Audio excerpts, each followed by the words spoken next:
Who are you? Do you mind to say hi to me? Let's see.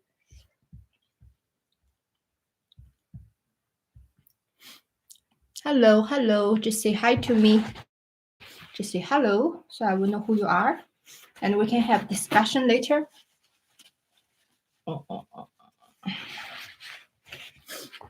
Oh, I'm having very spicy noodles.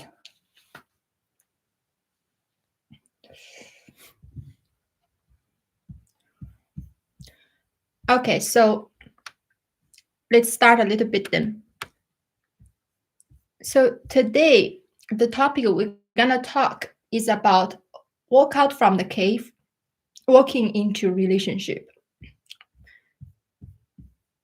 First of all, I'd like to emphasize again. So for the content in our channel, especially in streaming, what I want to achieve is whoever they join our channel, they have a look, they will find everything is easy to understand, like not something about academic, not something about what it called this kind of all of like the term about this in philosophy, that in science.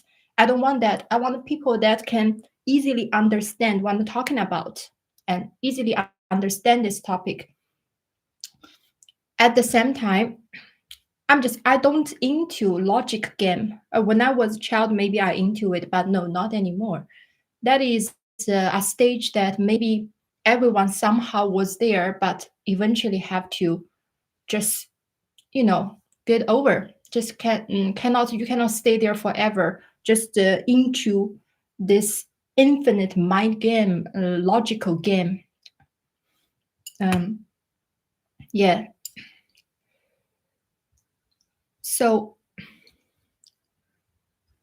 this is what I'm trying to say here. Just give me a minute. I'm really starving.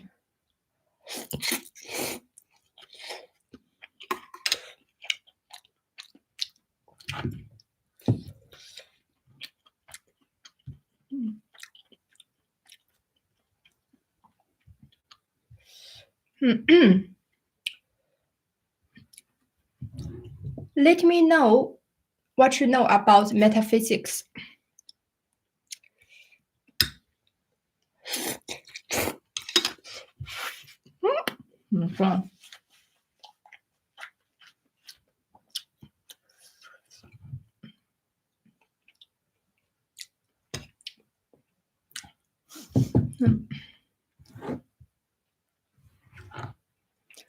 I'm afraid this stream I'm not gonna keep later. It's full of me eating noodles.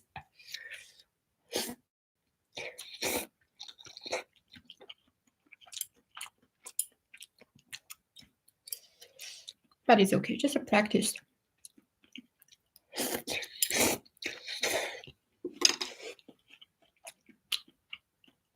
Hello?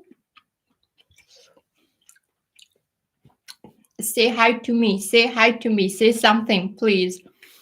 I don't know why most of the time people just shy. They don't say anything to me. Please say hi to me. Please tell me what you want to discuss. What you know about metaphysics. What do you know about philosophy? And what you want to express. So today's topic is about the metaphysics, but I don't want to discuss it in a very academical way. It's pointless. That's why you see I'm very casual. I'm even eating noodles. I want people to feel more relaxed, more like a casual talk about these things. And you will find it so easy to understand what is it about.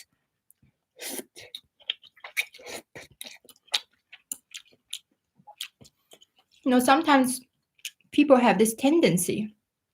They make something quite simple to understand to make it sound complicated. So to mystify it. So to me, that's just about ego. When people feel like they can discuss something so complicated and other people seems not understand, they have the satisfaction of ego. But come on, I mean, we're all adults. We don't need to do that anymore. So I wanted to use very, very simple way to explain what is metaphysics and how it influences us, how it influenced religion, how it influenced most of the people in the world, to be honest.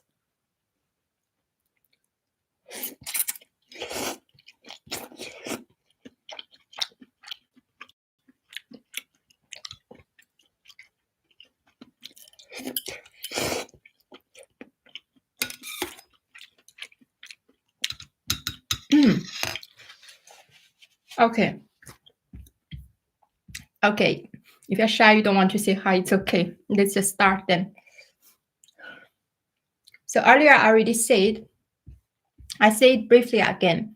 So I'm not into logical game. I'm not into this kind of like exercise of brain or infinite debate. I don't want that. Not interested. So I'm not going to make this a complicated exercise of brain. So today we talk about this topic again is because a friend suggested me. Yesterday when we were just streaming, he said he would like if I can discuss this topic. So okay, so that's it. If you suggest there is any topic you'd like to discuss, just let me know. And once there is a chance, I will discuss about it. No doubt. Any topic, seriously, like any topic, doesn't matter is about philosophy or what. Because philosophy is life. Life is philosophy. There is nothing really separated. So, okay, let's look into it about this so-called Plato's Allegory of the cave, right? I know how it called in Chinese. It's just actually the first time I read it in English but this like 柏拉图洞穴隐喻 is so popular, like almost everyone know it. It just obviously I understand it back to the time when I was a child, and I read it in Chinese because my native language is Chinese. Hi, who are you? Just curious. So let's talk about what this is talking about, right? What is this Plato's Allegory of the cave is about? So this is a story. It said a group of people, since the day they were born, they were locked in a cave, and their hands, their legs are all tied up, and all they can do, they just face the wall, right? First of all, that's quite dark, all right? So what they say about this word, only thing they can see is the shadow on the wall. So through all the life, they were tied up and they were like prisoner in this cave. All they can see just facing the wall, see the shadow is moving and all the stuff, right? And where these shadows come from? Is because outside of the cave, there is a light. There's a bright light. It's shining there. So because of this bright light, they can see here, there are shadow. So this is what it is about. So, okay, this is illusion, right? That is the real stuff there. But however, unfortunately, because they always facing the wall, right? They can never see actually that's the source of the light. So they thought this is actually the reality. So what happened? They thought this is the ultimate reality. All this shadow on the wall, they think this is the ultimate reality. But then what happened? One day, there is one person, somehow he escaped or he get released somehow. So he walked out from this cave and go through all the darkness, and he just go outside from the cave, and he see the sun, like the real world. Oh my God, can you imagine? Like he feel like, my God, through all the time I thought that's real, all the shadow on the wall was real. Now I see the real world is the sun. That's something real, and that's it. So then what? So then he come back. He was telling everyone. He was so exciting, and he said like, oh my God, you know what? That is the real stuff. What we see here through all the time is just shadow, it's just illusion. How could we been so stupid through all the time? How stupid we were. We were prisoner. We were prisoner of our own mind. We were prisoner of this cave. Let's get out. However, guess what other people react? They say, who is this person? Is this person just crazy? Is he just nuts? Like, nah, he's just liar. He's just going crazy. He just, psychopath. So everyone don't believe whatever he said and think he just go crazy. So this is the story about the story that Plato talking about, right? Hello, Alex. Hello. Very happy that you are here. Yeah, this topic is about a quite serious philosophy topic, but I'm gonna try my best to talk it in an interesting way, but at the same time we can gain something, right? I try my best. Let's see if it works. So in this analogy, the cave, what is represent? The cave is represent our sense, our sense, our emotion, and whatever we say about this word, right? And however, what it is shadow, the shadow is like the illusion, right? Because we know shadow is not the real stuff. Shadow is just a reflection, it's just a shadow. It's not the real stuff there. So what is outside of the cave that sun represent? That represents the word of form. But that's what Plato calls, right? He does believe that things like, for example, you can think about anything you want to think in your mind that you believe that's like ultimately real. You can call it love, you can call it God, you can call it rationality or the universe or whatever. All right, doesn't matter. That's the thing that they think that's the only real stuff.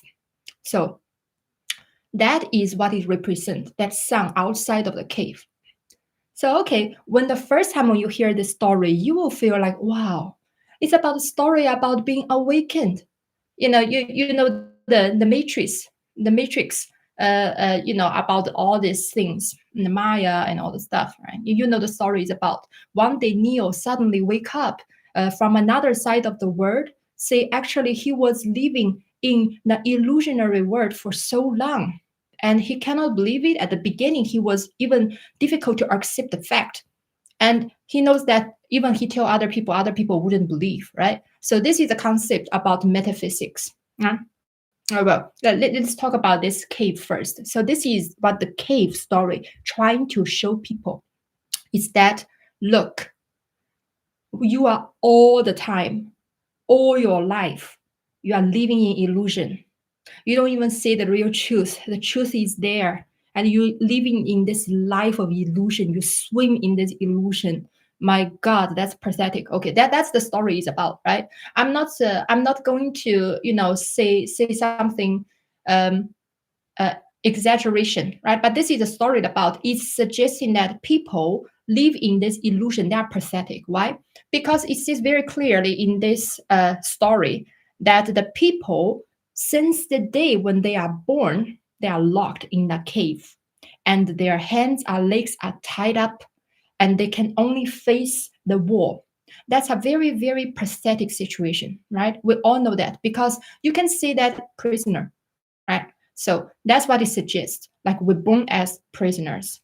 Mhm. I would say that Plato was still in the cave rather than Aristotle. Yeah, that's just, we will discuss all the detail about it. All skeptic, my friend. Thank you for joining the channel, join the live stream. Just so you know, my English is not that good, but I will try my best because seriously, I think these things, because I was being too much since I was child. I into these things. I was there. Seriously, I'm not joking, and I have to be honest. I was there. I was fascinating about metaphysics. I was drawn in it, and I was one of the persons think like what they think back then. So that's why I can easily tell these things. I don't really need some really good English, but I'm sure that I can explain this quite clearly, even in very simple way. Okay. So, okay, now we're going to link this story, this analogy of cave. We're going to link it to a specific philosophy, which is very, very popular, very, very important. You can see it is just all over the world, literally. And later on, we're going to analyze what is the effect of this kind of philosophy, right? So this philosophy is called metaphysics. I'm going to type in here. I don't need to type in here, to be honest. You know metaphysics. I think it is in the thumbnail anyway. So metaphysics. So it's a very controversial topic. So let's say in the very simple terms, what is metaphysics? What metaphysics in simple terms is like beyond all our experiential world. Is there a higher, more real, more eternal ontology? That's what is metaphysics is about. The word ontology I also mentioned a lot, right? In previous episodes about the India philosophy there, I talk about it a lot. So their theory of metaphysics is our experiential world is very limited because our sense is limited. That's why all we can see, the only thing we can grab by our sense, the only thing we can understand by our mentality, they are all very low level. They are very low level things, and they are all illusion. And the only real truth, the only real existence, the only real meaning is going to be in another shore. It's going to be in another shore. That is going to be at the ultimate transcendence. It's not here. If you want to seek in here, you're just ignorant. You're just stupid. That's what it is about. Like in metaphysics. So that's why they assume that. I can understand you very well. Thank you very much, Alex. So that is suggesting that based on this understanding of metaphysics, they suggest that what is the mission of human being? They suggest that the mission of human being is to swim, is to transcend all this illusion and go to that ultimate real world. What it reminds you? What this kind of ideology reminds you? Can you tell me what it reminds you? Please let me know, friend. I really, I'm just so excited when I talk about this topic, to be honest. It just reminds me when I was a child, honestly. What this kind of understanding reminds you? Can you let me know?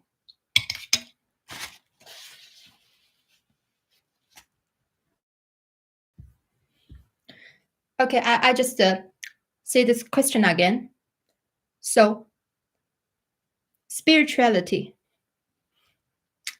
Oh my God, you hurt the heart of the spirituality. If spirituality is a person, I'm just joking. Huh? If spirituality is a person and you see this person's heart gonna be broken because you see so. Okay, so things like this, you can easily understand that when people are very dualistic, and then they will suggest heaven, heaven and earth, and there is like original sin here, right?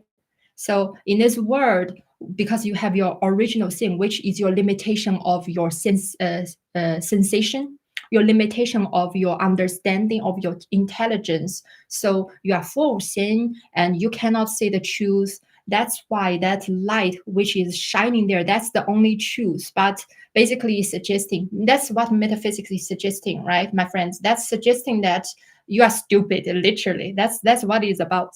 That is what it's about. So yeah, so first of all, the first thing about metaphysics is about dualism. Eternal truth versus illusion. Another shore versus this shore. Concept, like love, God, spirituality, or whatever, versus your sensation. And soul versus your body, right? So this word, everything, when this dualistic thing, it's not suggesting that they are both equally, like diversity. Okay, that thing is something else. This thing is also nice. No, it's suggesting that thing is the only truth. This thing is something degraded, is something is polluted, is something that if you still want to stay here, you are stupid. Right? This is about this dualistic tendency, very obvious dualistic tendency in metaphysics. And then the second thing about it is what it is about. The second thing about it is they're always suggesting there is something higher there. And the real knowledge is only existing in that higher dimension, basically. And you cannot get it here because this dimension is lower, that is higher. So this is what I just said earlier. It's not just about dualism, and also that thing is transcendent than this. This is bad, that is good, right? And also we can see very clearly they understand that truth is a static ontology. What is static ontology? Okay, let's explain this in a very simpler way. What is ontology? Ontology is suggesting that there is like only truth. There is the only truth here, and that thing, we call it ontology. Basically, you can search this word about ontology. So it's all about, a lot of philosophy will always discuss about ontology. So what does it mean, static ontology? Static ontology means they understand this ontology is not something flowing, it's not something alive, it's something forever still. You understand? Never moved, and never flow, only still, because they understand this is the only way it can be eternal. If there is any movement involved, that's not eternal. So this is what they understand here. So in this way, that truth is never changed. That truth is forever there. That truth is completely transcend time and relationship. So only that thing is something worthy to pursue. If except that, all the things you say here in life not worthy to pursue, because it's ever changing, it's impermanent, and it's never transcendent time, and it's based on relationship. What is so good about this world? Now, this is what they suggest about the third thing about it, right? The fourth, quite serious, is about what? It denying your sensation experience. What does that mean? It means they see your emotion, they see your body, they see your relationship as a bondage, as something that is an obstacle, stop you to reach there, right? I don't want to say what reminds you. I think we all have the mind about what it reminds you, right? In a lot of kind of like spiritual practice, they suggest you have to get away from your relationship with, to basically to cut the attachment. This is what it's about, right? Because they think all of these things is hindering you to understand that. That is about it denial your sensation experience in life completely. This is the most ideal path in the eyes of metaphysics. This is what they teach you, right? This thing is just hindering you. You say all of these emotions, relationships, your body, it's just the shadow on the wall. You're looking at it all the time like a stupid person, but you don't know actually the real thing is there. Just stop being stupid. That's what they suggest you to do as well, right? And the last thing is, obviously, because this illusion is so terrible, right? It's so terrible. It's like a prison. So you have to escape. You have to transcend. You have to escape from this prison. That's how you can get to the truth. You have to have a prison break. That's what you suggest. So we already talked about these are the 5 very important feature about metaphysics. First, dualism. Very obvious dualism. Second, that suggesting you can only get to that truth by transcendence. Third, static ontology. That suggests that the truth is always just unmoving. It's not something can ever flow, because if you flow, it will not be forever, right? And then denial of your sensation experience. And eventually, you have to save yourself by a prison break. Okay, so this is metaphysics. So Plato, he built this shape of form, these things, this metaphysics. So you can say that Plato built this metaphysical tradition. And obviously, you know what, it directly influenced on Christianity. Christianity philosophy absorbed this structure. That's why they place the kingdom of God in another shore. Right? If somebody want to discuss with me or debate with me, say it.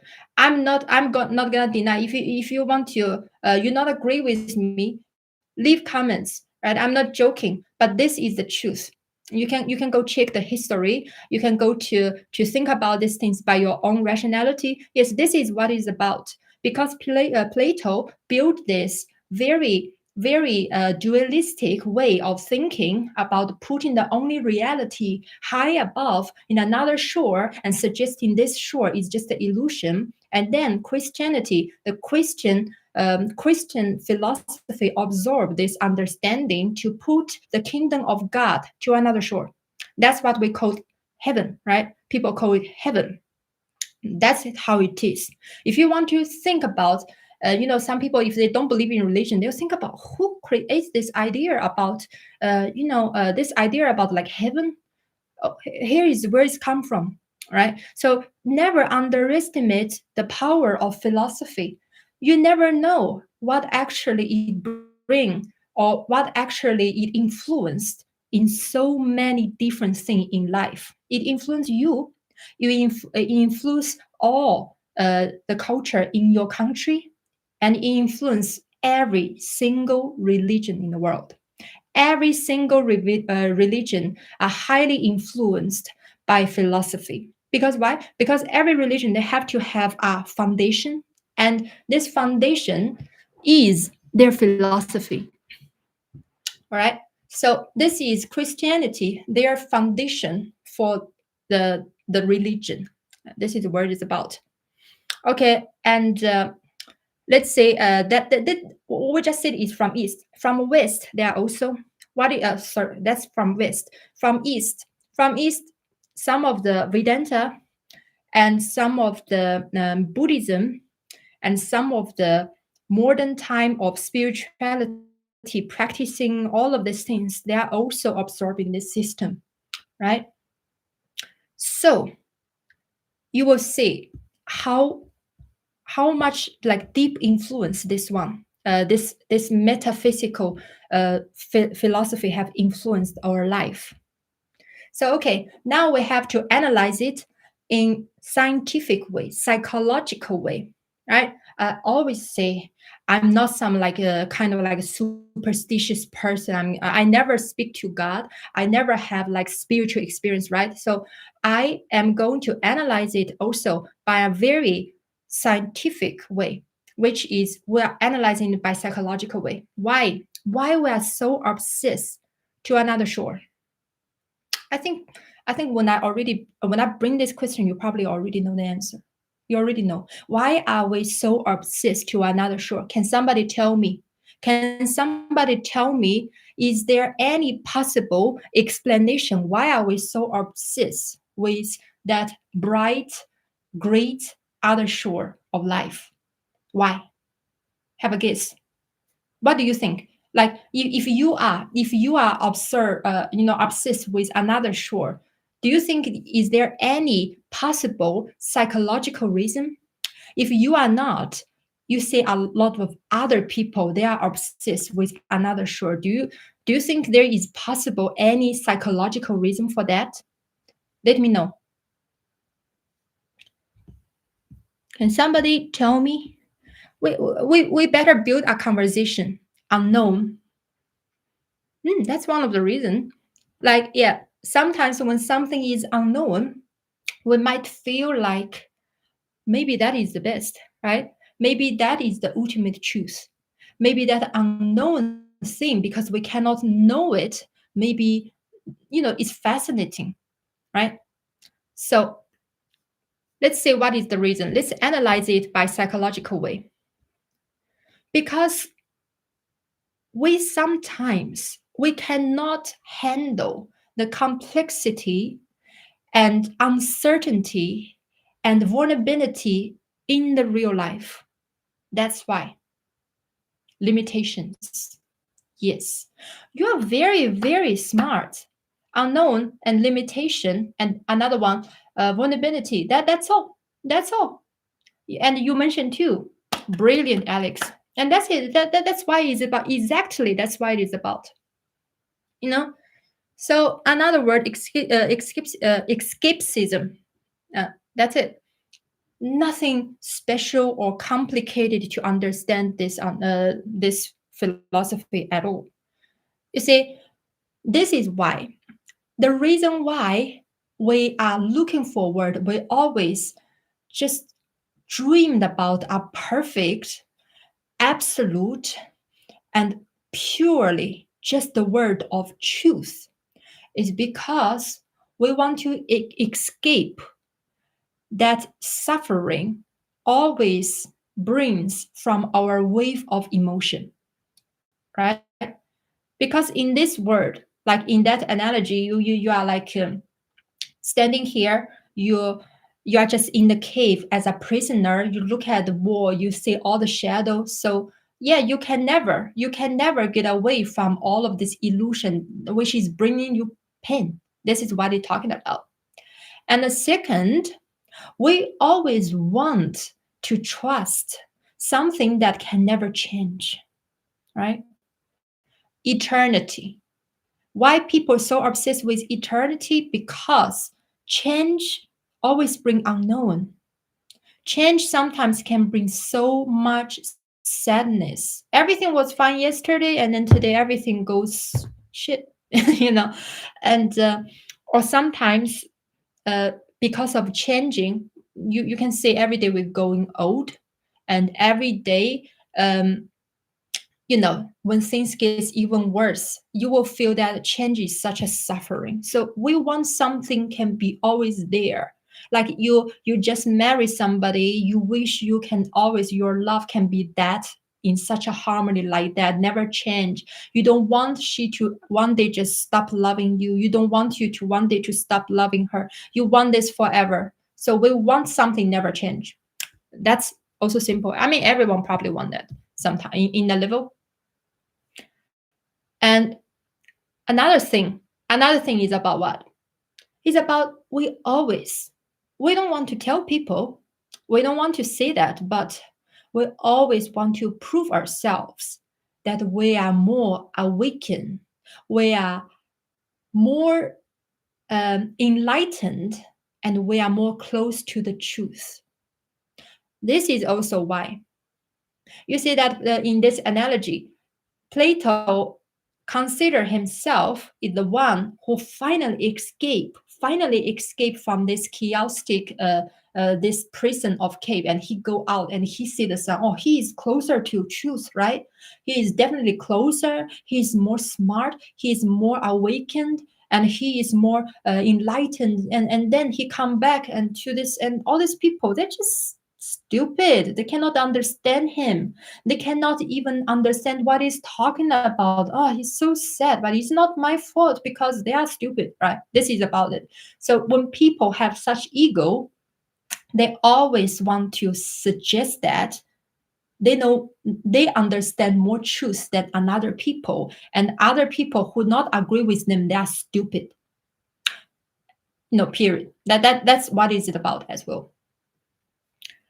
So in psychological way, what is it about? This entire philosophy is built on that you want to escape the relationship in real life, and you want to fight back the control. You want to fight back some sense of control because you feel very insecure. This is what is it about.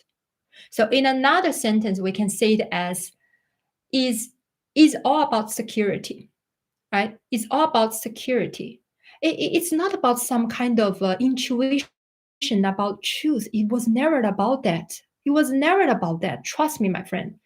It's not like somebody is somehow have a higher intuition towards truth, so he figured out, and other people don't have, so they are lower than him. It's not about that.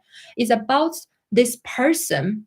He broke his relationship in life, right? 3 type of relationship. I already said thousands of times. Relationship with yourself, relationship with other people, relationship with the nature. When you have this 3 type of relationship, which is in harmonious way, your life is absolutely going to be great. There is no reason for you to feel unhappy at all, right? Even though, because life is ever flowing, you have to adjust, you have to use your effort, you need to use your action to participate it, to adjust it, right?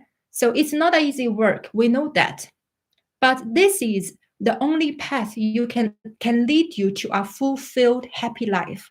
But when people in situation like this, they just, they break their relationship, maybe 1, 2, or even 3, all the relationships are broken, right? So they're trying to find some kind of replacement in their heart. They're trying to find some kind of metaphysical, some shiny, bright truth, holy stuff in another shore, and that thing can give them hope. This is about metaphysics. You can see it how widely that it influenced everybody, everyone. You know that's what it is about. Okay, next. So obviously, nowadays we see, like I always mention again, I'm gonna mention again. So sorry about it, but I was joining a lot of Facebook philosophy group, and you can see people there. They often post something there. I'm gonna say something funny. You can say yourself if it's true. 80% of whatever they post in a group, 80% is about, oh my God, people are so stupid. It's about that. It's about they think they are like Plato's, and other people are so stupid. Other people are in this cave. They don't understand shit. And that's why our world is so miserable. Right? This is 80% of what is going on there. What they're posting, and when they having debate, they are attacking each other, they insult each other, they just feel like they are accusing each other have strong ego, but in the fact they both have strong ego. So that's the thing. So let's say this is one of the legacy one of the legacy that metaphysics bring to humanity, right? Let's say the first, arrogance. Arrogance, the first strong negative influence that metaphysics bring to the world, bring to people, bring to these so-called philosophers, is arrogance. Because they always felt like, I know the truth, and you are just looking at the shadow, and they feel they are superior. They feel they are better than others. They know the truth, you don't. And they say, not just they think they are better, they are also see other people like these unawakened people. They give them all sorts of names, like ignorant or stupid or whatever kind of name you can ever imagine to insult people, they will give the name to these people. And eventually it will become what? It will bring infinite conflicts, right? Because there will be people to stand out and to say, hey, don't do that. Everyone have dignity. Don't be like this. If you really know a lot of things, you wouldn't say something like this. I don't say your wisdom, I just say your ego. And when people actually stand out to say the truth, to say what they really want to express towards this kind of arrogant attitude, and then they will bring conflicts. And this time this person will say, no, I didn't mean to, but you're too stupid. Whatever I say, you don't understand. How could that become my fault? And because people like you, this world is so bad. They will say something like that, and then infinite conflicts. And then the people, they will consider this kind of philosophers are just hopeless, and the philosophers will feel like this kind of people, they are hopeless, right? And infinite conflicts between these two groups. And the second, obviously, is not just gonna influence themselves others, they also influence themselves is on what? They will always have the tendency of escapism, right?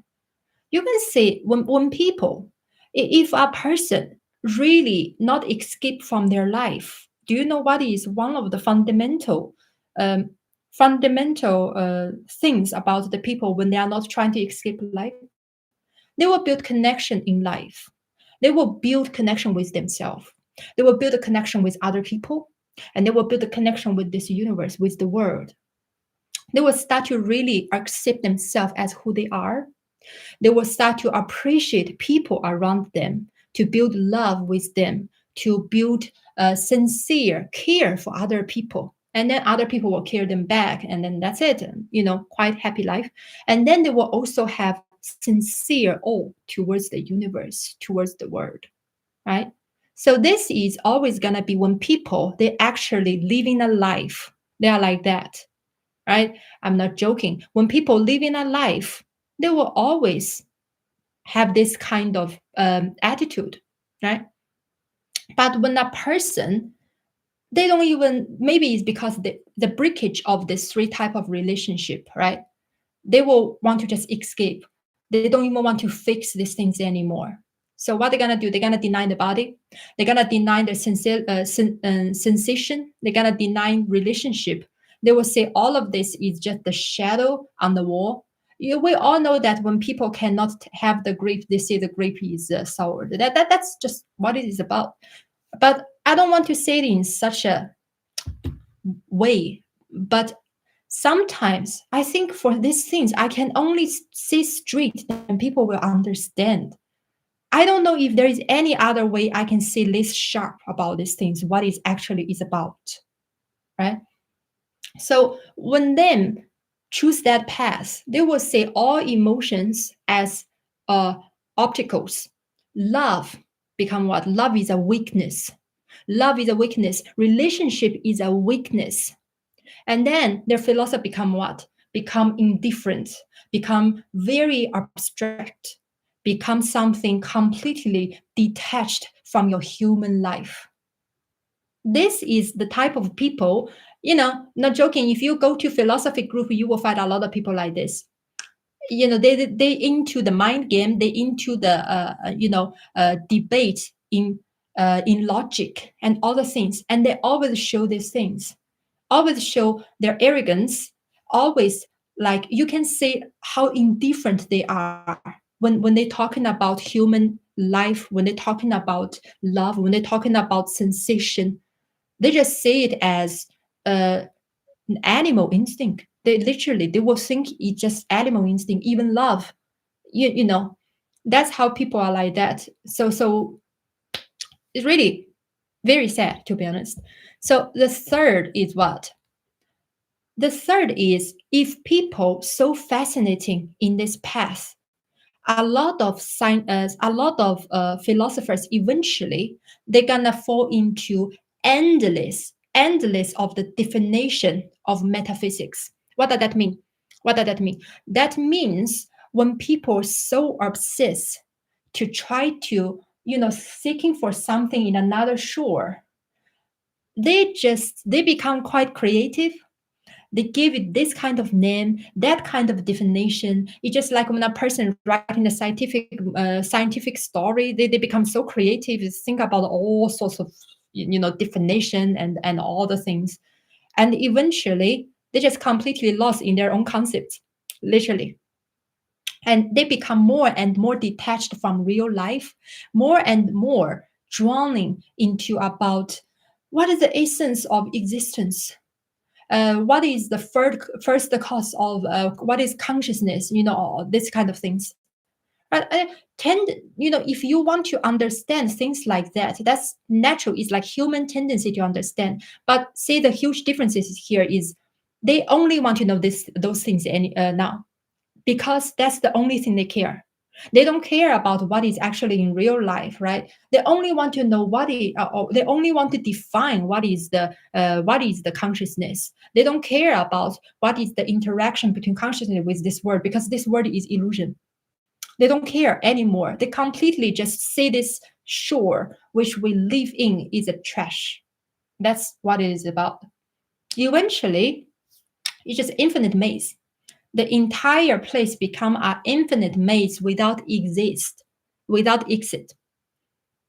That's their understanding of philosophy, and it's inevitable because this is what this kind of logical game or the infinite desire towards this metaphysics will bring them to, inevitably. Okay. So now, importantly, why metaphysics cannot bring people happiness, right? Why it cannot? So what is the biggest problem? We have to understand the biggest problem about metaphysics is what? It's about it build up a very dualistic structure. This shore, that shore, right?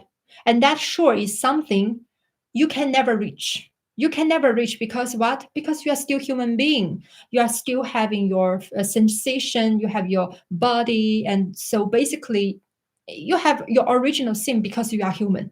You are a human. You can never get close to that ultimate truth. You probably one day when your body is gone or something like that, you can get there, right? It's like only you die, you might get to heaven, right? So that is something that you can pursue as much as you want, but you can only just fascinating about it. Don't even dream that you can get there somehow because you are still human being. So you've been told that the truth is not among you, is not within you. The truth is outside of you, somewhere higher than you, far beyond. It's something that completely detached from whoever you are because you are lower. You are limited by your sensation. You are limited by a lot of things. So also about what? About the happiness, they tell you the happiness is not within your life because your life is just an illusion on the wall. There is no way you can get the happiness here. That's what they said. So only if you can, foreverly just craving for that light shining, you call it God, you call it another shore, you call it, form, some kind of internal form there. Only by this way you have your dignity as an existent human being. That's what it is about. So the question is, you can never leave this world. You cannot, because we are all connected with this world. Even no matter how much you want to disconnect with the world, the basic thing, you connect with your body, right? And your body, every cell connect with each other. These are all relationship. You meant to be here to enjoy this relationship, but you've been told that you should cut all these connections and seeking for another shore, and you can never achieve that.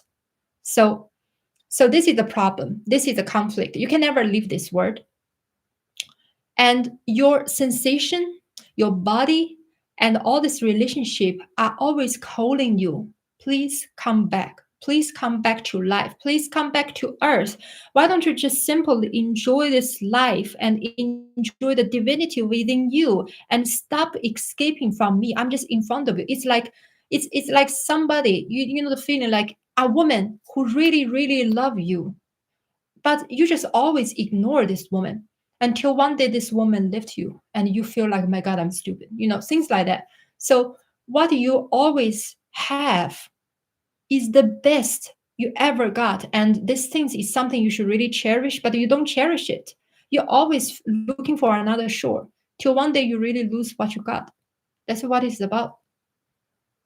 So, so for all of this reason, you will have, because this dualistic other shore stuff, you will foreverly feel inadequate. You never feel enough. You will never feel complete. You will never ever feel you are happy, because all of these things you got it's never enough for you to have that thing, and you can never have it, right? So this is gonna be why that for metaphysical perspective you can never be happy, because that thing is never within you. That one is always beyond you. That's literally what it's about. So now the last thing is gonna be, we're gonna talk about why I say it with such a strong tone about these things, because I see this kind of influence on culture, on religion, on philosophy, even people's life too much.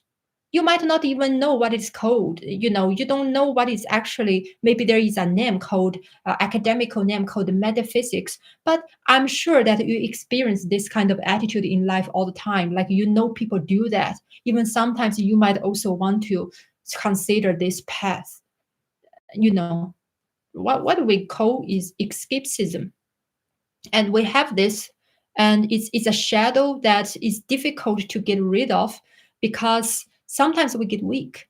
That's what it's about. We get weak and we want to imagine another shore of something eternal and uh, completely detached from life. That's what it's about.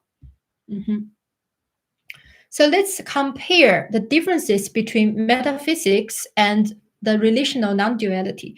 Just in case if there's some friends are the first time join this live streaming. So relational non-duality is the philosophy I'm building, and I actually already complete for several books, and I didn't release it yet. But yeah, this is a new philosophy system I'm building, and it's very different to a lot of traditional philosophy system. Let's now we just compare a little bit about these differences between metaphysics and relational non-duality. Right. So first of all, in metaphysics, it suggests that the world is illusion. This whatever thing there, that's the real truth, right? In relational non-duality, we said this world is not illusion. It's the manifestation of that truth. Not that truth, but the truth is already among all of everything, right? So if you want to suggest that there is divinity, of course there is divinity, but the divinity is not somewhere in another shore. Divinity is among us. That's what it is about. And the second comparison, metaphysics says that the only way you can get to another shore is if you somehow get lucky to escape from this shore, right? And what we see in relational non-duality is there is no such thing as another shore. This shore is the flowing truth, right? Everything you ever want, every beautiful thing you ever imagined, you can never find in such thing as another shore. But you have to work hard, you have to put your effort and try your best to fix the relationship with the world, with yourself, and participate with other people. This is the way that you can flow in this truth. And this is the way you can be happy. So stop imagine there is another shore can bring you this kind of happiness, because there is no such thing. You have to participate in here. This is the second differences. And the third is in metaphysics, it suggests that your emotion and your body is obstacle. Yeah, earlier we already talked about a lot about this. So in relational non-duality, we suggest that emotion, body, they are not obstacles. They are actually they are the gate. They are literally the gate, and they give you signals. Like yesterday we did another streaming is about another friend asking me for the topic fear, pleasure, and pain, right? That if later on you're interested, you can have a look about that. I recorded 3 times. The first time, second time, the signal suddenly just disconnected. So the third time was 2 hour and a half, 2.5 hour. So I said very clearly about all of the emotions and all of the pain or whatever, all of these things. You cannot understand it as something like a shame or original sin. It's not like that. They are what? They are signals. And I used a very simple example. If you cut yourself, you are bleeding. If you cannot even feel pain, guess what? You will just bleed till die, right? That's as simple as that. So don't imagine that all of these things they are just illusion. They are obstacle. No, they are actually trying to protect you, giving you signals. If you feel scared of something, that means you may be in a situation that you need to deal something with yourself. Maybe you are scared of losing some kind of connection. Then maybe you should start somehow to enhance this kind of connection. It's all signals, right? So we don't consider emotion an obstacle. We consider emotions not just to give you signals, and also it's the only way that you can feel resonance. Emotion, what love is emotion. Love is one of the greatest emotion. When you feel love somebody or being loved, that is because you have emotion. If you are a robot, you can never feel that. So you should feel happy that you are be able to love and be able to be loved. That's just as simple as that. And another difference is in metaphysics, it suggests that truth is static. Static is something never move. It's just something you can never even imagine it's changed. If you change it up at all, and then that's it. It's not still. It's not eternal anymore. And this is opposite, like completely opposite to what relational non-duality say. Relational non-duality suggests that truth is ever flowing, is always resonant in relationships, is ever flowing. What is ever flowing? So static is suggests like truth is a rock. It never move. It's like almost dead. Not almost dead, but it cannot move. You move is not real anymore. But in relational non-duality said truth is like a river. It's ever flowing. Why is always true? Why is it is the truth? Because it's ever flowing, like energy. We know that energy. Do you think energy is something static like that? Never move. No, of course not. Even if you just close your eyes, imagine when I give you this name, energy, what you're thinking about? Electricity. And you were thinking about something always flowing, something is within your body. You can call it the chi or, something ever flowing. Doesn't matter what you call. So this is what truth is about in relational non-duality. That is why we suggest that truth you can only find in relationship. You can only find in this world because this world is full of the flowing energy. And this is all it's about. You cannot try to find these things in another shore. So another one, also very important, and this the last thing, the comparison, is in metaphysics, it suggests that philosophy, what is philosophy? What's the purpose of philosophy? In metaphysics, it suggests that the philosophy is to grab the truth, is to have it, is to persist it. It's like if Plato say that sun, he should just grab it somehow. That's it. If like that, you have the truth. You can own the truth. You can call yourself the super king of truth. You can grab it. This is your property. Truth is your property. That's what in metaphysics is about. That's what it suggests. Philosopher, I thought of time, but I am homeless loser, so that's why I'm here. Oh, hello, Range Rover. Oh, Range Rover. Uh, oh, you must be first time joining our conversation, don't you? Welcome. So today what we're talking about is it's about the metaphysics. If there anything about any philosophy, I would suggest today let's just based on philosophy, this topic. Anything you want to talk, you want to discuss about philosophy, very welcome. Just typing anybody. If you want to say anything, you want to, or you have any difficulties in life, you want to sort out something, please tell me. I will always happy to help because this philosophy, what I'm trying to build here, is you can see clearly. I mean, I explained so far, you should know that I'm not metaphysical person. I want to build something can actually work in this very world. In this very world, I want something be very practical, can just can dive into your real life to make differences. This is the philosophy I'm building. You can call it applied philosophy or I don't know, practical philosophy. It doesn't matter. You know, I tried to help my family understand new ways to see things, but instead of them helping me and growing, they fight me and think I am bad for showing them the truth. So what should I do? Okay, tell me, friend, what's your understanding of truth? what is your understanding? You can just tell me briefly what is your understanding of truth.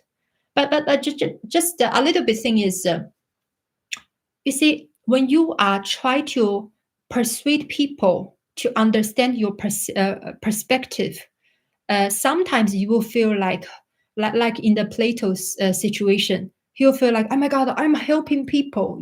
I see the light, you don't, you are prisoners. I need to help you out. But people generally they wouldn't feel happy about it. First of all, how people get actually will change their understanding in worldview is something should be very settled, very gentle way to shape their worldview. They feel resonance with you, basically, right?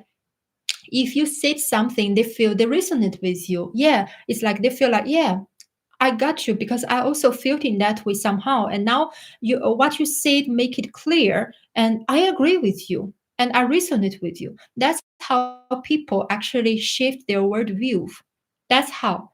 It's not by you go to a person, even your family, or even somebody really close to you. You just say, "Now I say the truth. We were just so stupid back then. You have to just think in the way I want to. I think." And then you tell them, and they will feel like, wow, that's very different to how I think about things. And that time, if you say like, no, please, you have to think in the way I think, otherwise you are stupid or something like that. I mean, uh, in that way, probably nobody would really shift because they feel defensive, right? They feel defensive. They will feel like, hey, that's your truth. Keep it to you. Don't force me. Don't preaching your truth to me. I mean, this is just a little bit um, life experience about these things. That's why I would suggest, first of all, if things like that, as Range Rover, you suggest, it doesn't work out. You want to try to change the bird view of your family, but then they seems like resist and very unhappy about it. You have to first of all thinking about the way. Is the way okay? Because if you try to use a very sensible, very gentle way, and more less forcing way, maybe they will feel a little bit easier to understand you. I would suggest that. But please, you have to tell me first. You have to tell me what is your understanding of new way. You have to tell me that. Otherwise I wouldn't know. I mean, it really depends. I mean, if it's a great way to understand the word, I would love to know because I would love to learn. But if it's a way a little bit different, we can discuss. So yeah, let me know, Mr. Range Rover. Okay, I just come back to the last thing. All right. So because the last point is very important, the differences between metaphysics and relational non-duality. The last differences here is metaphysics is considered truth is something you can perceive, is something you can have to own it like your stuff, right? In relational non-duality, I would consider this is the most important point here and most different part, and the most brilliant part about relational non-duality is we said the truth you can never perceive. You can never have it to grab it and claim it is yours. You cannot. You can only join and participate it. This is the differences. What does that mean? What does that mean? Does it sound a little bit strange or difficult to understand? Okay, let me explain right here, right now. Is important. So what we say here, if you want to persist the truth, like you want to grab the ocean, the harder you grab, you will find there is nothing there. The only way you can actually to realize the truth is actually you let yourself to join, to participate in life. And you cannot have this desire to persist the truth, but join it. So this is the most important thing. But it's okay because in the future there will be a lot of discussion. A lot of discussion about these things is very important. So we're not asking in the relational non-duality is not asking you to say the word as a cave, like a shadow on the cave, on the wall in the cave. That is definitely not the way. That's definitely not the way. That will not bring you any benefits. Uh, and also you will have a lot of conflicts with others, because you see there's only two possibility in situation like that. You rather consider yourself pathetic because you are just like a prisoner, can only see the shadow on the wall, or you consider yourself superior than other people. They are all stupid. Oh my God, I live in a hill. Everyone is so stupid, right? So you can only have this two outcome if you base on this kind of very, very dualistic way to think about the relationship with the word, to think about the relationship with other people. This is almost the only outcome. So please, my friend, please be very careful if you have this tendency. Sometimes you want to escape this word somehow, you want to cut some relationship or connection, and you want to pursue something shiny, holy, whatever, eternity, or things like that. You got to think carefully. And please think carefully. Because trust me on one thing is, the longer you put yourself in situation like that, it's going to be more difficult for you to fight back any kind of connection. You got what I mean? Imagine if been very long time, a person he was let's suggest, right, a person he was okay, he was having good relationship with the family, with himself, and with this world. But then something happened and he start to change. He start to feel like, oh, I want to seeking for something higher than all of this. So he was seeking that all the time.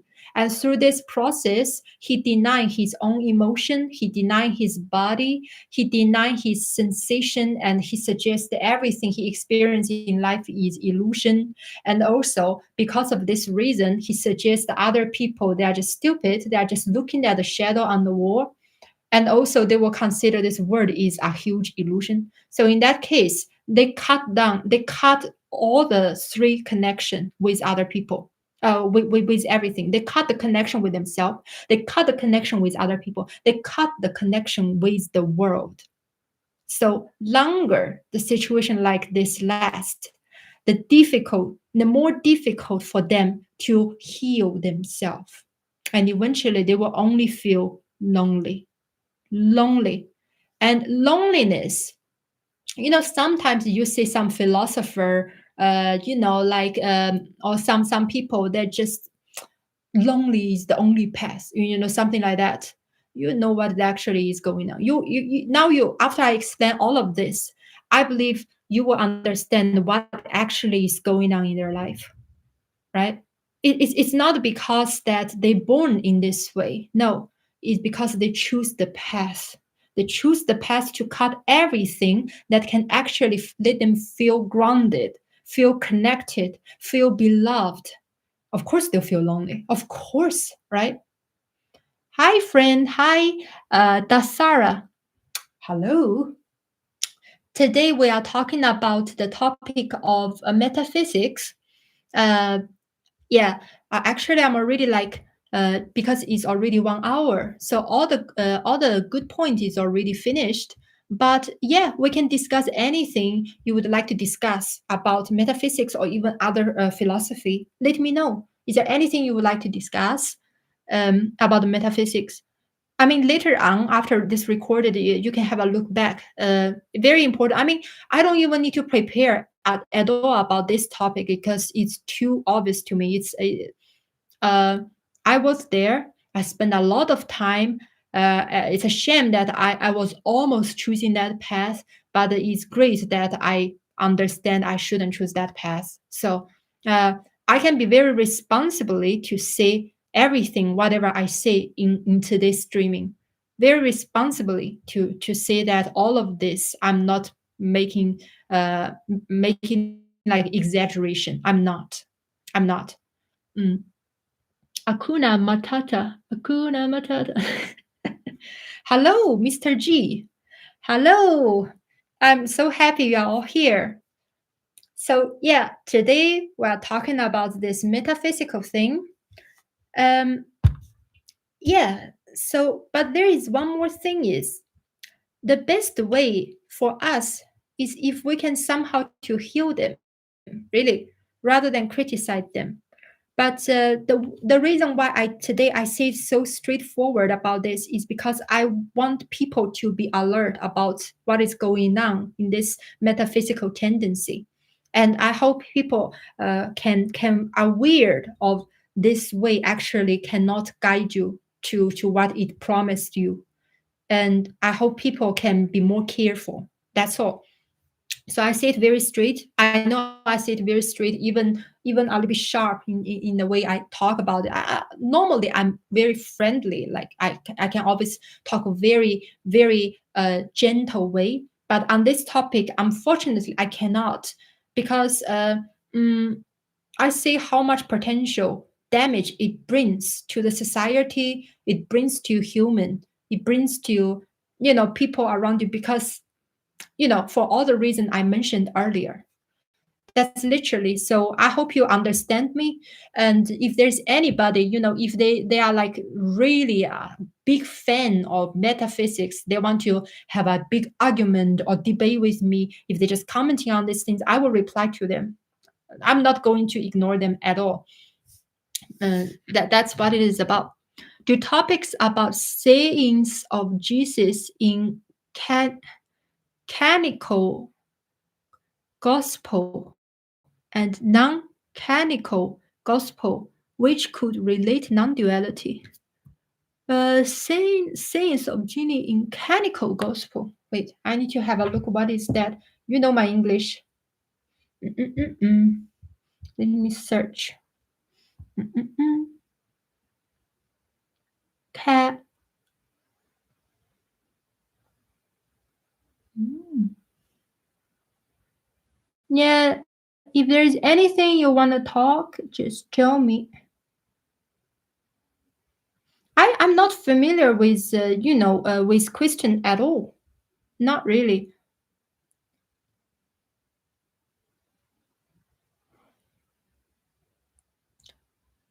Uh,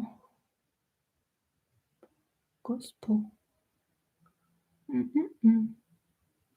Oh, I have no ideas. These words you mentioned, it must be something inside of Christianity. Sorry, my friend, I'm not familiar with Christianity. But as I said, it is quite. Please read the Gospel of Thomas. You will love it. You can tell me what it's about. You can tell me what it's about.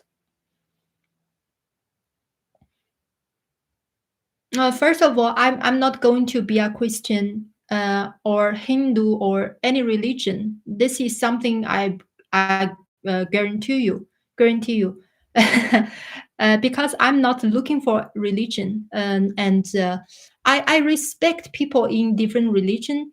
The most important way, as always mentioned, is because if people can find strength in their religion, and I appreciate that. But for me, the only when I actually really walk, just walk, leave this behind, and then I found my freedom. So if this is the path that I feel the most comfortable and happy, and I'm really settled with my mind, and I'm feel fulfilled, and I hope like we can just have mutual respect. It's just about free will that everyone choose different paths, but there's nothing wrong about it. I cannot stop reading once. No, look, um, if you want to explain to me, you can explain to me in short. But trust me, friend, I say it very clearly. I never be a Christian. I never be a Hindu. I never be in any religion. No, I'm not gonna. Yeah, that is something I can guarantee you. So, you know, uh, because first of all, my foundation here is in real life. I'm not seeking for religion. I'm not seeking for another shore. And if you hear what I talked about it earlier, in you know what I mean here. I'm not going to seeking for any type of religion, because uh, I don't need it. It's like I don't need this kind of strength or comfort that when I already have my own. That's it. What is it about? But I understand that if people want it, if people find peace or whatever, then let them have it. Let them have it. I never like against or say, oh, don't believe in this religion, don't believe in that religion. I mean, why? No, no. Just let them choose their own path. Mm. And also, I mean, I talk about all of these things. Uh, you might understand the only reason why I say it here is because I want you to know, like very logically, I'm trying to suggest that this like metaphysics is leading in psychological way.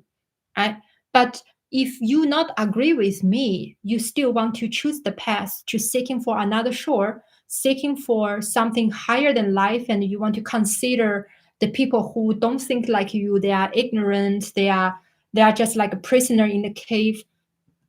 Look, there's nothing I can stop you. There's nothing I can do to stop you to think in such way. I can only just try my best to explain this in very logical, reasonable, and in a human way. So everyone might, people might resonate with me. They might get what I'm trying to express here. But if people don't, some people they just feel like no, I just feel like that's metaphysical in another shore. That's the truth. The way you're talking about it, you are the devil. You are hindering me to get close to the truth. You are the devil. Well, there's nothing I can say about that really. Mm. So yeah, let's say if there's any topics you want to discuss about metaphysics.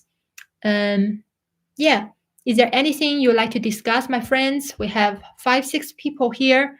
Yeah, tell me, all skeptic, and Alex and Range Rover.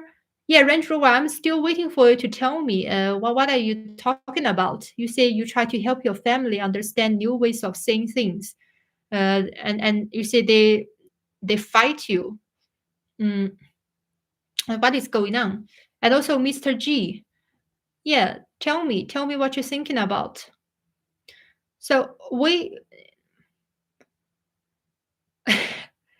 look, friend, you can try as much uh, as you want about this preaching Christianity to me. Uh, it will not change me. Trust me. It's not because I am like cannot understand what you're trying to explain there, but mm, but I'm just saying that I don't need to really believe in a personal God. I don't need to believe in a personal God to understand the reality. If people they like to believe in a personal God to build this connection, that's their choice, that's their freedom.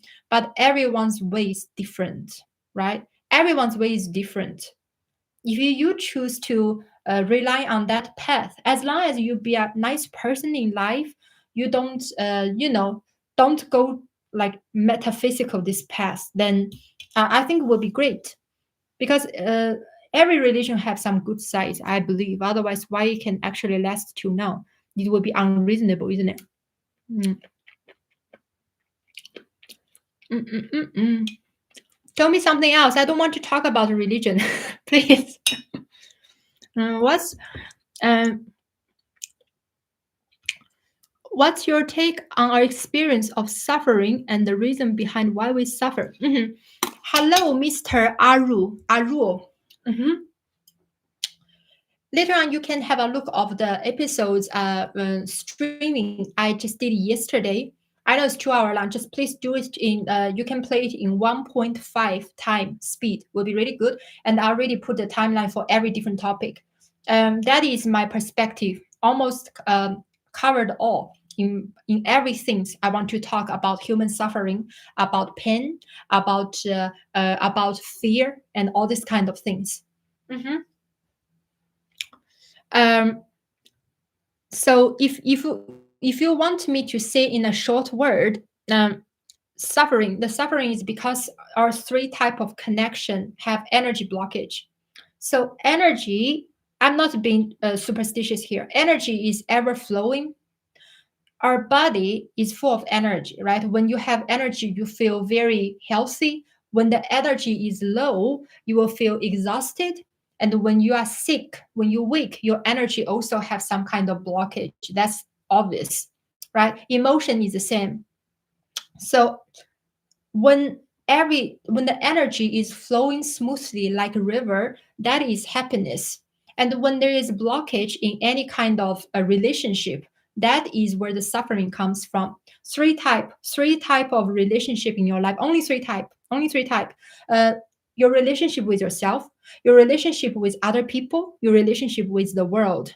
So for example, relationship with yourself. If you pretend to be somebody who you are not for a very long time, or you want to cry, you feel something is not right about yourself, you want to have a, you want to figure out what is wrong with yourself, but you don't, you ignore the signal constantly you ignore the signal, then you will have a blockage with yourself. Or for example, you consider all your emotions, all your feelings are just illusion. In this way, then you cannot really build you have a blockage between you and yourself. So in that sense, there will be suffering. And also, if you have a blockage energy between you and others, that obviously, for example, uh, you don't give love. And then if you don't give love, it will be really difficult to receive love. And if you cannot really feel love, and that will be endless conflict. In that sense, this blockage will also lead you to suffer, because nobody would be really happy if people around him are always fighting with him, are always having conflict with him. And another relationship is you and the world. People should always feel connected with the world, resonant with the world. If you see this world as illusion, like what Plato was suggesting, or you see this universe as something just, something so far beyond you, you are just a little dust, or like, no, not in a beautiful way, but like a trash. If you think in that way, then you are also have blockage between your resonance with the universe. So when three type of relationship has blockage, that's where suffering comes from. And this is directly inspired from Buddhism, because in Buddhism they suggest that there are three type of suffering that you can never escape in life. And I transfer the three type of suffering as there are three type of relationship that waiting for you to balance. If you can balance in a good way, you will always feel happy. Right? There is nothing wrong that in real life the relationship you have to always participate, you have to actively to adjust it, to make it a little bit better when things not go right. This when things go wrong, there's nothing bad about it. It's natural, and that's how you participated. Imagine if everything is already perfect, or everything just unmoving like that. Where is the participation? What's your meaning there? The meaning of you is that you can participate in this relationship to make things okay, to make things right. That's what it is really about. Okay, you pretty much explain things well. I'm in line with your thought. I'm here to learn. Oh, thank you, Alex. Thank you so much. Um, yeah, I'm trying my best to explain this part here um, um, for my from my experience, because I've been there. So when people talking about they have this tendency to escape, they have the tendency to feel like, oh my God, the life is suffering. They have the tendency to feel like they are the only one who know the truth. Other people are stupid. Other people are lower than them. The superiority. They're superior than other people. I understand where this is come from. I do understand where this come from. But I would suggest that instead of judging them, let's try to heal them. That's all. Again, I'm going to talking about American Horror Story. Then I watch it because I want to dig out what is the pain, what is the real source of human suffering. And one thing about American Horror Story is every time when there are, you say a murderer, the bloody face, and season 2, there's always a story behind them, right? Always a story behind them why they actually become like this. It's not because they're born in this way. No, it's something happened in their life, give them trauma, and they cannot really deal it nicely. So they become really dark. That's how it is, right? That is how it is in life. So when people want to escape, or people want to hurt other people, or people can only find security by suggesting other people are stupid, that's all for a reason. That's for a reason that they have some damage or blockage of the energy in their own life. And then I say that, and I'm saying, like, if you resonate with me or not, I wish you do, that the only way you can fight back the real happiness is not escape but fix. Not escape but fix.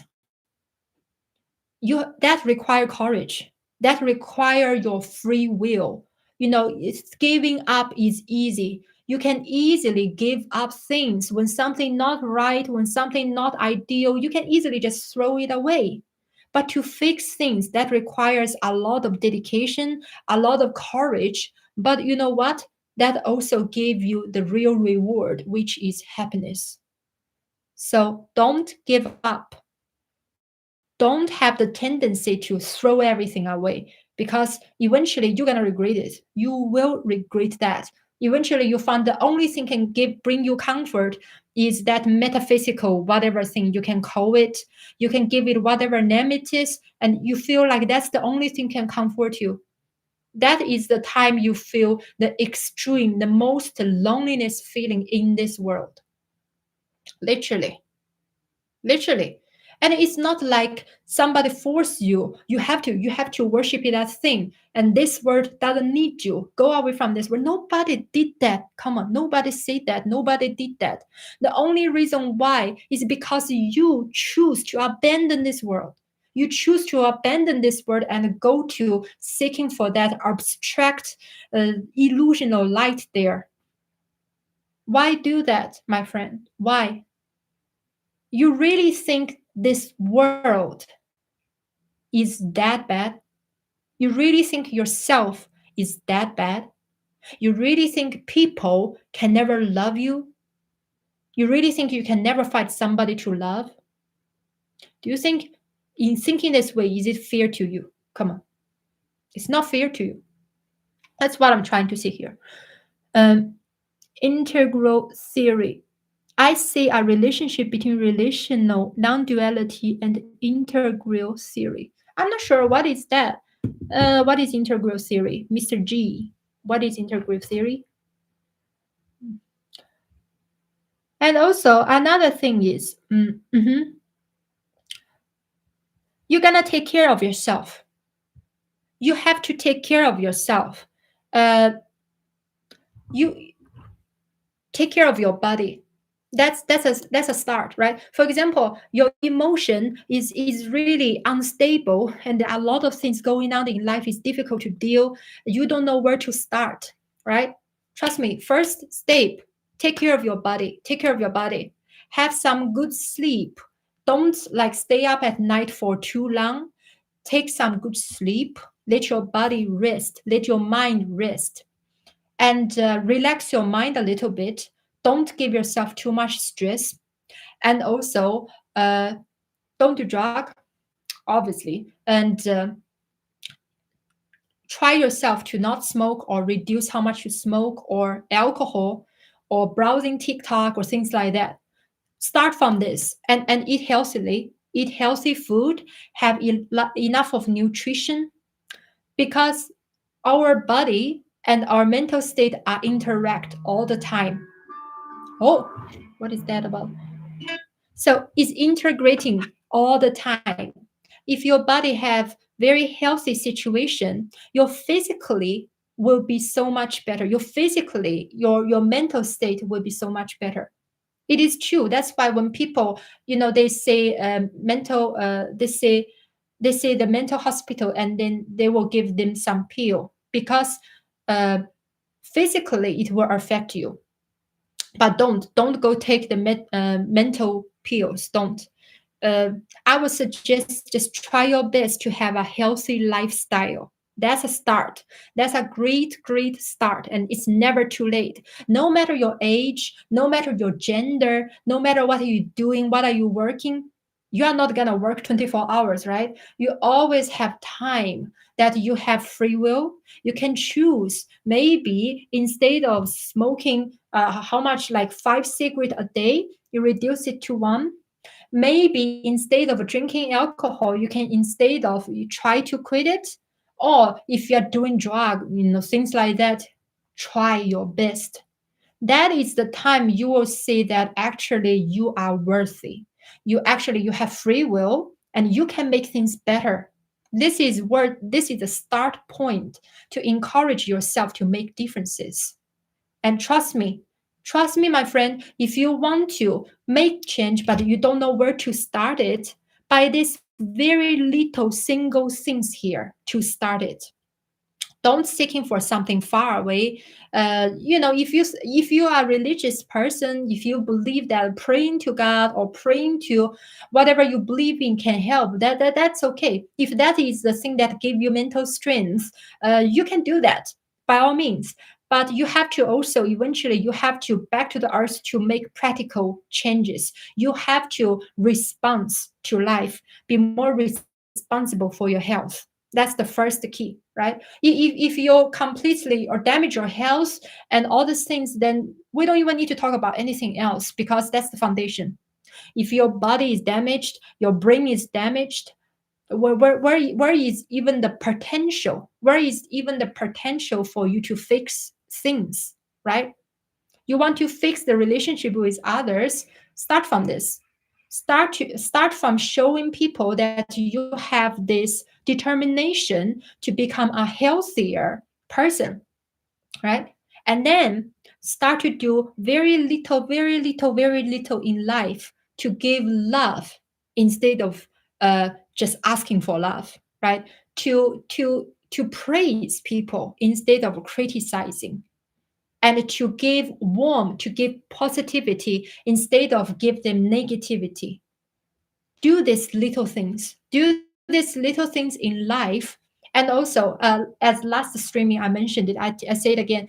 Also, every week or maybe every month, you find the chance, you go to nature. You go to nature, maybe just a little walk. You can listen to the music at the same time, or maybe with your family, with somebody you love, or with a friend. It doesn't matter. Walk in the nature, but not just walking, to really feel some sincere awe to the nature, to feel the beauty, just feel the beauty.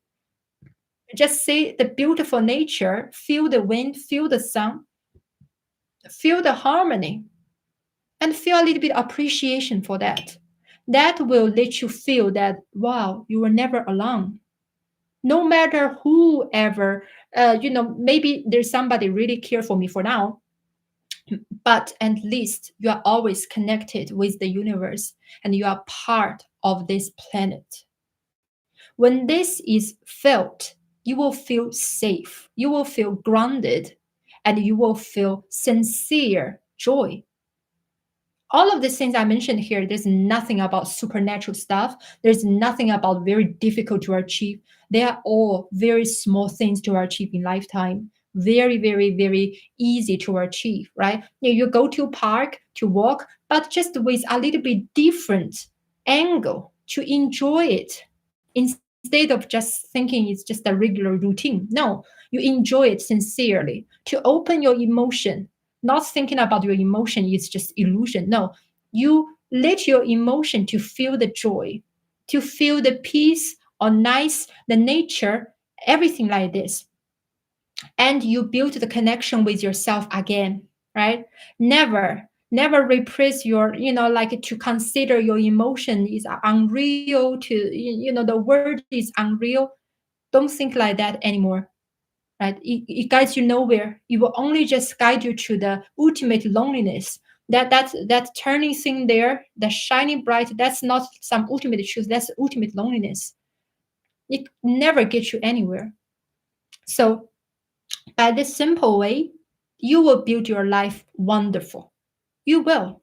And the thing is, it doesn't matter if you are rich. It doesn't matter if you are rich, it doesn't matter which country you are. As long as you try your best to build this kind of connection in life, you will feel that things are getting better, and you will have the confidence in yourself even more, right? Because you see the difference. Every time when you build the connection with other people, when you give love, you find actually people also treating you better, because people are like this. If you give love more than you criticize, you will find also they will treat you nicer compared to if you don't treat them nice. People are like this. I for and I always like that. So if you choose to treating people better and people treating you better back, things are all getting better with the world as well, with yourself as well. So nothing to be scared about. So back to the topic, you don't need to go to looking after, chasing after metaphysical things. No, completely not necessary, because this very word is where you are and where you can get your happiness. If you cannot get here, you can never get it anywhere else. No matter, just imagine if you can born in a higher planet, or born as a richer person, you probably you would just be a person who with a lot of money but cannot trust anybody, and eventually things also go wrong, right? We know that. It's not about money, it's not about gender, it's not about country, it's about how you can sort out your relationship in life. It's all about relationship. So that's why I call this philosophy relational non-duality, because I highlight relationship because we are always in relationship. You cannot escape that. And there's no need to escape that, because this is what makes you who you are. In relationship between dad and son, that make you are the son. Relationship between lovers make you who you are, is because that in that person's eyes you are this lovable person, right? We're always interact in relationship. No need to escape. If you cut this, then you just completely lose. That's it. Is there anything you'd like to discuss? We have 7, 8 people here. Let me know any topics. You know what? You can tell me if your life have if there's some like difficulties, if there's some really bad tough situation. You can tell. Oh, you can just contact me personally. I have the Facebook page. You just send me in Messenger, and we can arrange for one-to-one section as well. So I will always. I mean, I'm not like um. I will always try my best to help you out. Always, because from all this philosophy, I've learned a lot. And most important thing is you got to enjoy to live life. Your philosophy is your life. Your life is your philosophy. If it's something above, then that's just wrong direction. If it's something metaphysical, then just please just go back to the earth as soon as possible and to enjoy who you are.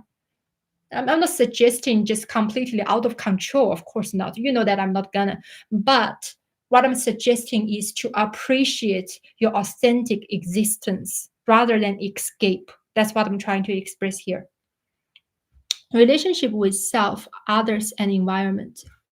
Yeah, thinking about it, Mr. G. How could a person feel unhappy or suffer or even have any type of pain if he is in such a harmonious relationship with himself and with others and with environment? It's impossible. When a person reach a harmonious relationship with self, there is no need to feel scared. There is no need to feel pain, because any situation, even very tough situation happened, he will always be so positive. Why? Where the strength come from? Come from himself. Because when this energy, there's no blockage, you will see how much potential you have. You will see how much potential you have. You can actually sort everything out without negativity, without escapism, without looking for another metaphysical shiny thing on the sky, and without, most important, without hurting other, without proving that you are better than others, because that's just really bad. That's one of the worst way. If you can only sense the sense of achievement by suggesting other people are worse than you, other people are less intelligent than you, and other people are stupid, other people are, you know, in any way just not as good as you. If in this way, it's very dangerous and very mean, because first of all, you will keep want to do the same thing again and again. So you will inevitably, you are going to hurt every people around you, because this is the only way you can feel good about yourself. And also this kind of good feelings will be very empty inside, because you're gonna cut the relationship with other people in this way. How could other people love you if you always think you are superior than others? They will eventually all leave you. They will probably will pretend to be good to you, but they will not really sincerely respect you or think you're a nice person, because they will feel like you're just a person with a huge ego, right? And guess what? We already mentioned, if you cannot reach a harmonious relationship with people, how can you feel happy? If you cannot feel happy, eventually you hurt yourself, right? If you want to be happy, you better be nice to people around you. That's what I'm trying to say here. Of course, and also you need to be connected to the nature. So it's not that simple, just three things. And by very easy, very simple little things that we can achieve this harmonious relationship. Very, very simple ways that I already mentioned. If there's any question, any specific tough situation you think or whatever, let me know. Let me know. Just you can challenge me, you can give me question, you can say anything you want. I listen to you. We discuss non-duality relationship. The word is better. Yeah, yeah, Mr. G. I mean, in the first video to introduce non-duality, I say it very, very clearly. The happiness is not just about you find it within you. No. Why?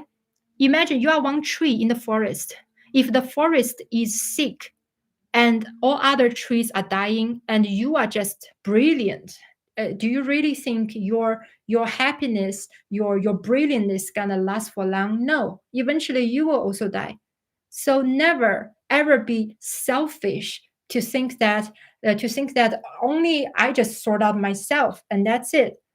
No, you have to consider and build a connection with people around you. You have to build connection with the world, because happiness is about participation. You live in this world, you have to participate in this world to bring happiness to others, to bring joy to yourself, to bring a nice relationship with this world. You cannot just do very, just care about yourself. Basically, that's what we call selfishness. And if everyone is like that, guess what? The world just, will be very messed up. Mm, the thought on Reiki. Reiki. I think I heard that a lot. Just a minute. Reiki. I mean, I heard like the quote of Reiki a lot. Uh, I'm not sure where it's come from though. 灵气. That sounds like a Puruna. Oh, no, what Puruna? What it called? Purana? Well, the concept of chi. I mean, things like this is very Japan. Okay. That is very similar to chi. Chi is in Chinese. Again, we're back to the word of spirituality. So in one episode, when I explain about what is spirituality, I say it very clearly. Like in ancient time, people have the concept about, basically we call it a living force. So we consider like what actually make our body move, make us alive, is because within us we have this living force. So things like this It's more like the energy that is within us. So it's about the understanding of energy. So we call it the spirit, we call it chi, we call it breath, we call it purana, and Reiki.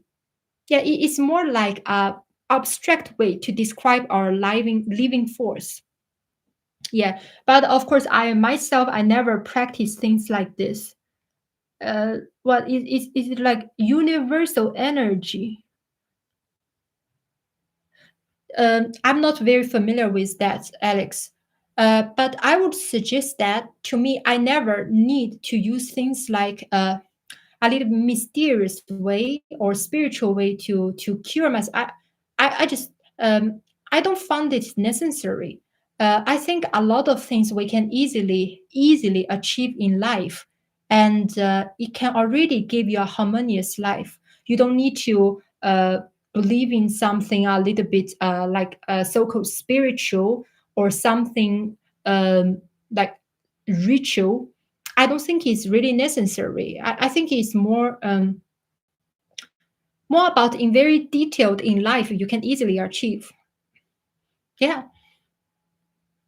Depends on how willingly you are. If you are really willingly to make things better, you will find the strength within you. It's about free will. So in that case, you don't really need to use a specific like spiritual way to do something. I don't think it's necessary though. But again, if it works for you, just by all means, just go for it. If it works for you, yeah. But I mean, because in my channel, it's a little bit how to say. People sometimes they have misunderstanding. They think I'm suggesting some supernatural stuff, but actually, I never did. Never. Like I really like this format. Uh, thanks. Oh, that's okay. I mean, as long as it works for you. Yeah, Mr. G. Is there any other question? You have to, anybody, just tell me anything. Uh, it's all about discussion. Because for these things, for about metaphysics, about philosophy, or any topics you give me, I can just talk for hours. But I would suggest that it would be more helpful if you can give me a specific situation and let's see how can we sort it out. Let's see how can we make things better. I would suggest that would be better way. And also, if you'd like to support me, please go to my page. There is a link called "Buy Me a Coffee." Although I never drink coffee, but I would be really appreciated if you can just donate some money for me. Just yeah, because now I'm just all depend on doing this channel. You can say since 3-4 days ago, I start to very regularly do the streaming all the time. Because first of all, I'm already put it as a professional things that I'm gonna always do. Put all my effort in to try my best to make it work. And so far, I don't have 4,000 watch hour yet, so I cannot have any income only by donation.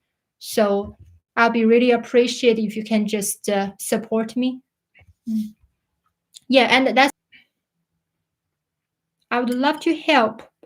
Ask me any question. Don't be shy. Don't be uh, because this philosophy I'm building here is very practical, very practical. It's not something beyond life, is within life. So the purpose of it is to help people to sort out anything in life, to make life better. Hmm. Eating. Tell me any question. Hmm. My Chinese name. Hmm. A minute. My Chinese name is Li Si. But you can call me Lisa. That's my English name.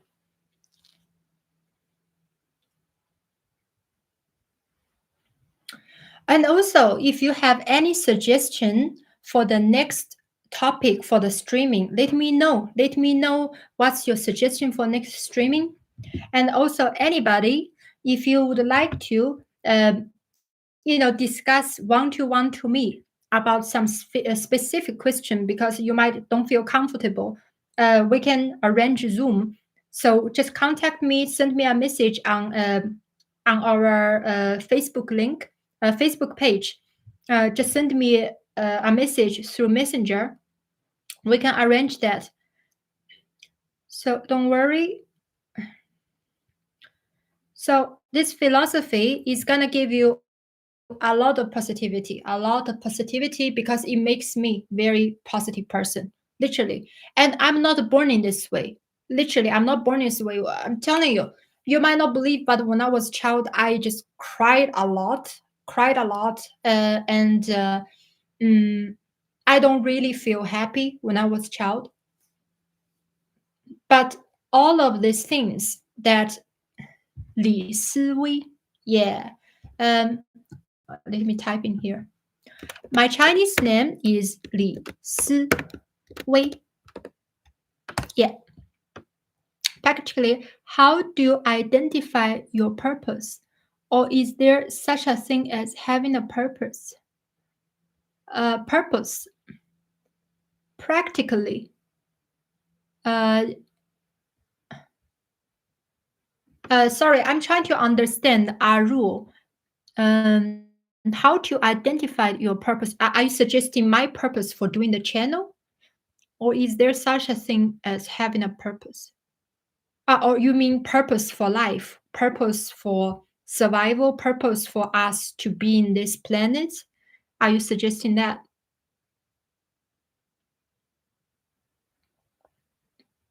I just need a little bit clarification.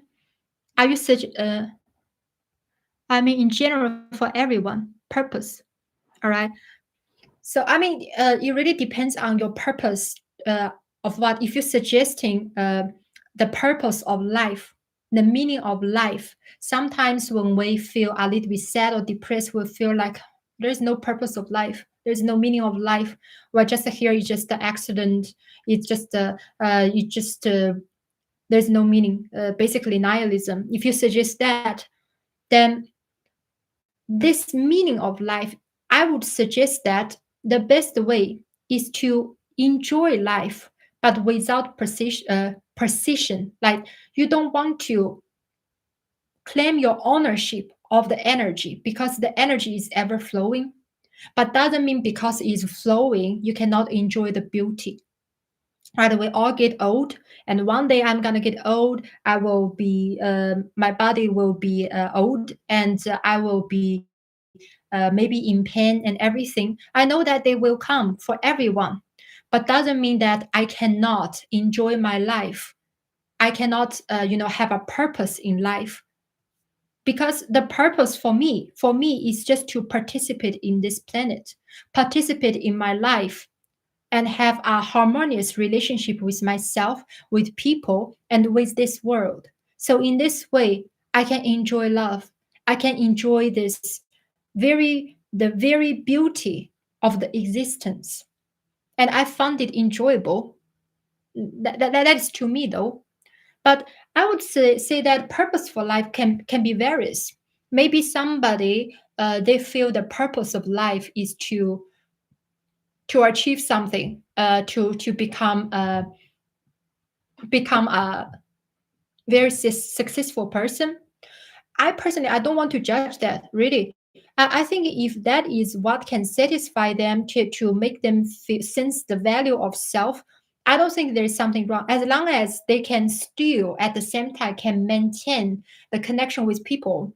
Don't always feel like they're superior than others. If they still can have a humble heart, even if they're rich, they can just help the poor. They can do things for others and become so close to other people, so they will still able to be loved, able to love, then their life will be great. In my opinion. Mm. How do you dismiss negativity? Negativity, negativity is like fire, like we say anger, right? Anger is like a fire. Once when it rises, you need to pull it down. If you just let the fire spread, then eventually it will be chaotic. That's how it is. And how you pull it down? By what? By awareness. Fear, anger, or any kind of depression, things like this, once it arises, you have to, first of all, you have to train your awareness. You need to know that, okay, this is happening. And that's how you can deal with it. If you didn't even notice what happened, like you're really very angry, right? You know, this is what happened when we are angry. We, in a lot of time, we don't even notice we are angry. And that's very, very scary because if you are angry, you do things you think is completely natural. And then you can easily hurt people you love. You can easily do stupid things and you can easily hurt yourself. And then once you calm down, you just look back, oh my God, what have I just done? At that moment, you will feel like what? You will feel like, my God, I wish back then I have self awareness. That's how it is. So, yeah, this is about self awareness. Any type of negativity, when it rises, it always can be just cut down by your awareness. If you know, just imagine, is your self guard, right? If you have this guard, and then once you say something bad there, you noticed it, and then that's it. You can just kick it out. If you didn't notice it and you let it get in, it's like virus, and then of course things will get worse. Yeah, so this is how you deal with negativity. It's not by just say it come and go. That is that is completely unplug everything to just deny all the emotion. And I don't want to say it again because in previous streaming we already discussed it a lot, like literally a lot, about why we cannot do that.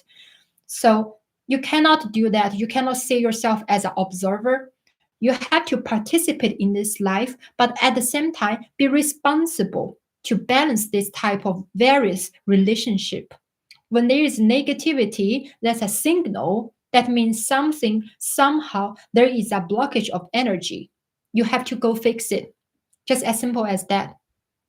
And most of the time, we all know that behind anger, it's not just from nowhere. It's always for a reason. For every negativity ever happened in your life, there is always reason. And I would suggest that I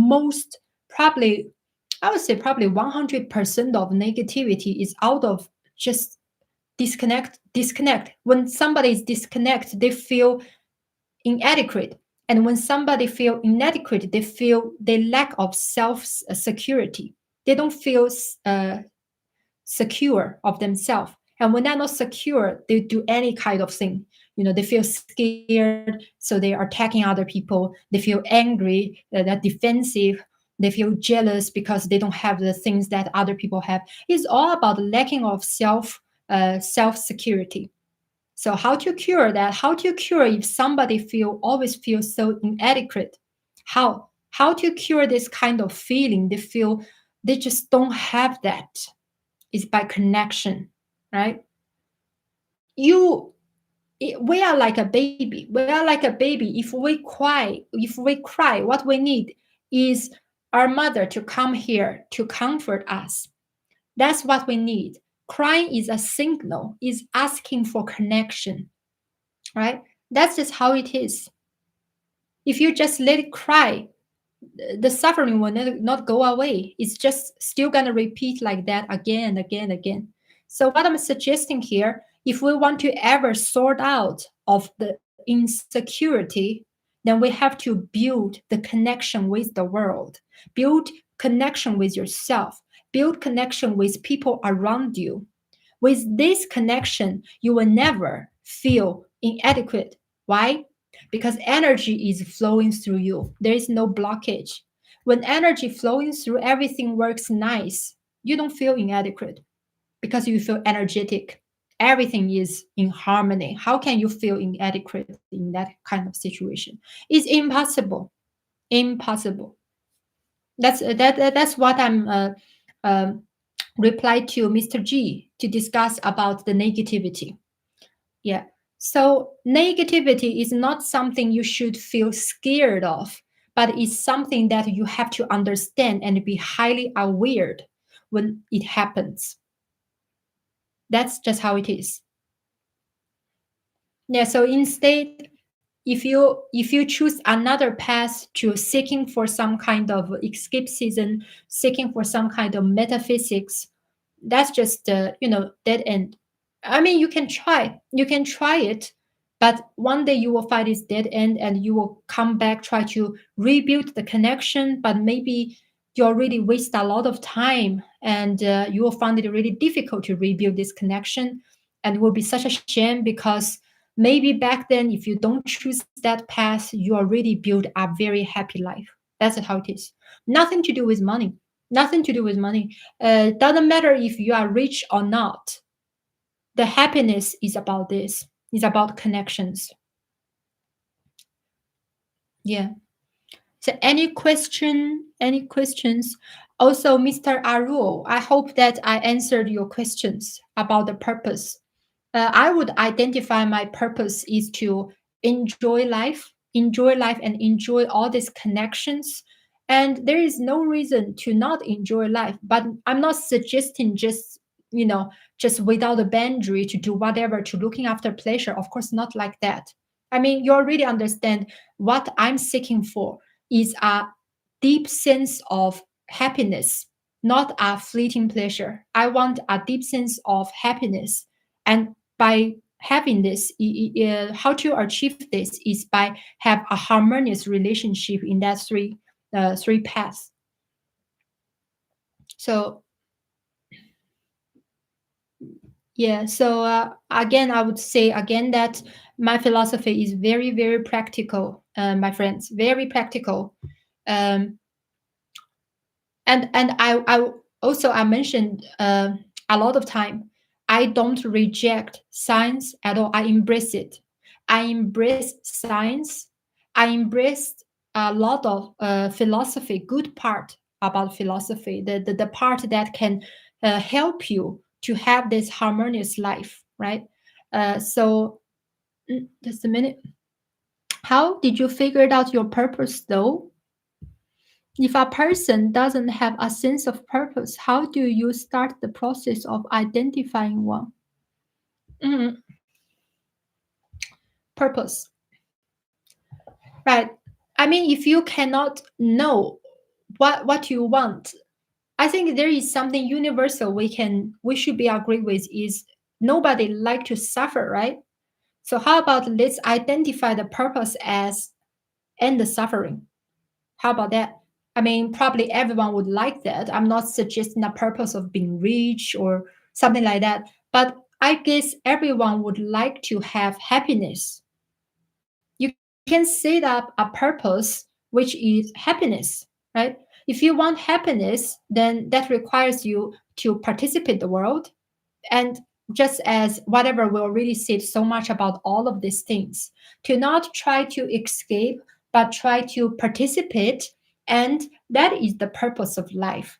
Because you want a life of happy life, you want a nice relationship with people, and you want to be able to love and be loved, and you want your children, your wife, or your future baby, I don't know, whoever in your life, you want to build a beautiful relationship with them, and you want to always find peace with yourself. You don't want another voice or another you make you crazy, right? So that's suffering, isn't it? So also you want to have a harmonious relationship with the world. You want to be able to appreciate the beauty of this world because it's enjoyable. So in that case, I wish that we can agree on this, that set up a purpose of have a harmonious life, that with beautiful relationship and also with positivity.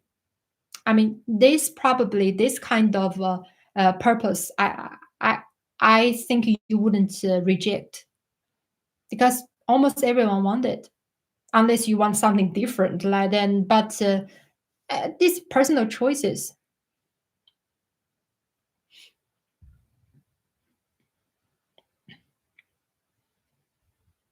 Yeah, let me know how do you think, and also let me know if you have any question, anything you'd like to discuss. I would always be very happy to discuss these things. Yeah, because our channel, I'll say it again, even though I was talking about India philosophy a lot, but our philosophy, sorry, but our philosophy is not about religious. No, our philosophy is also not about something superstitious. No, our philosophy is about building bridges, first of all, because why we need to building bridges? Because we need a harmonious relationship between people. That's how we achieve the harmonious world. Right? If people don't understand each other, always having conflicts, always fighting, where is this beautiful world we want? So, oh, thank you. Yeah, I don't know. Just suddenly, it's not really cold today, but please, my friend, you're gonna tell me what you want to talk about, and just trust me in one thing. No matter how you felt, any type of suffering, and sometimes even drive you that you want to hurt people, you want to do bad things, you don't even enjoy it, you know that, but there must be a reason behind, and the reason behind is the thing that you need to sort out, and once you sort it out, everything will be great. So there is no such thing as you are hopeless, there is no such thing as you can never change. You got to believe in yourself. You got to believe in yourself. There's nothing to do with age. No, it's about how willingly you are. And you got to accept fact. You are a human being. You can choose right now to do this or do that. You have control of yourself. So you can choose. As long as you can choose, that means you have free will. If you have free will, you can make life the way you want instead of just, you know, if you feel depressed, you feel there's no purpose in life, or you feel like lonely, you feel insecure, you feel jealousy, any things like this, which also makes you suffer. But you know that you can make differences. You can. This is the first thing is you have to believe in yourself. I'm not suggesting you to believe in God. I don't. I already suggest again. I don't believe in any religion. I respect people who believe in religion, but I don't. Right. So if you are a faithful religious person, I respect you. You can find strength in the God you worship. That's okay. But if you're not, you got to believe in yourself. You got to believe that you are able to do that. You are able to make your life meaningful. You are able to have a happy, enjoyable life. You are. Because that's your nature. Your nature is full of potential. Everyone is. As a human being, I'm not suggesting like human beings are so much better than animal are. No, we have responsibility to take care of animal as well, to take care of this planet. Is because we have such an ability of free will. So we have to be responsible. And I'm sure that you can be responsible for yourself first. Any question, please let me know. So Mr. Aru, about what you say here, just I would suggest that don't even think too much about this. When we talk about metaphysics, it's the same. When people don't really have this kind of like or have a little bit trouble or energy blockage in relationship in life, they tend to searching for something very abstract. Is there a specific start of what is consciousness um, or is there a specific ultimate purpose or something like that? Yeah, of course everyone have curiosity, but the thing is you can wonder in those things, but at the same time you have to focus on fix the relationship blockage. You have to focus on this side, because once you focus on this side, you will really find you don't really want to seeking for that light outside of cave anymore, because you will notice you are never like in a prison of a cave. You are just in a life. That's just life. There's nothing wrong about it.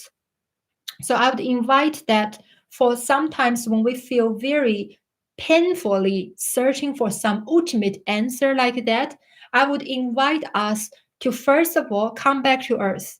Why? It's not because those questions are not meaningful. They are meaningful. Everyone would like to discover that. That's okay. But first of all, you have to connect to yourself.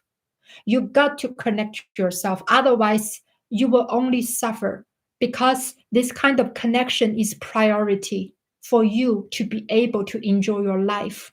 Not question like that. Question like that can just drive you to follow some, holy lights there. You may just, drown in it and fascinating about it, but it doesn't really brings you anywhere. The only way you can enjoy your life is if you connect in this planet, in this world, in the people you love. So that's I would suggest. You know, is there any other question? Is there any other topics also? Because I might do the streaming again tomorrow, maybe 3 p.m. the same time. If there is any topic suggestion, yeah, let me know. Is there any suggestion, any topic that you'd like to discuss? Anything you choose, literally anything you choose. Thank you for your answer. Oh, you are most welcome. You are most welcome. And also, Mr. Arul, if there is something like personally troubles you, you'd like to talk out, just let me know in Messenger. Uh, yeah, just send me a message in Messenger on Facebook, and I help you out. Mm. Is there any suggestion for next topic? What do you want to discuss for next topic? So yesterday we discussed about pain, fear, and pleasure. That is suggested by one of the friend. And today our topic is about metaphysics and Plato's cave stuff. Yeah, you can have a look later. Mm. Now I'm thinking about what is going to be the topic you're interested about. And I'm planning to make our streaming very practical. So whoever come in, they will understand what I'm talking about. They will feel connected. They will feel resonance. They will not feel like what this person is talking about. I want people to gain something can really help them in real life, to gain some positivity or some practical way I suggested. So anything, just give me a topic. I can talk about any topic, anything. Is there any suggestion? Typing please, don't be shy, just tell me any topics you want, literally. Mm. There is 20, just 10 more minutes will be finished. It's already 2 hours 20 minutes. Let me know, is there any topics you'd like to discuss, you like to suggest? Let me know so I can arrange for the next streaming.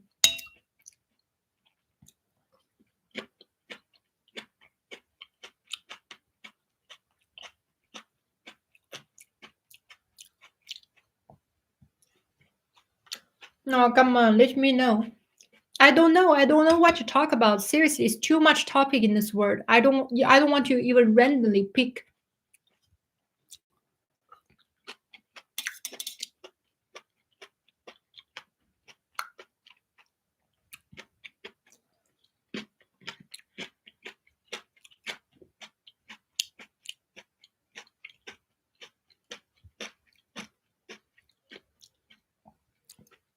Typing.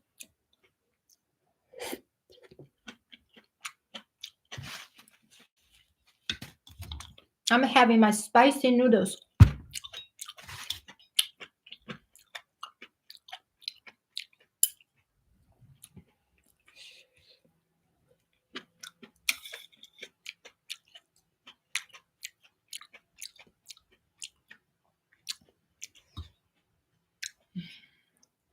Mm.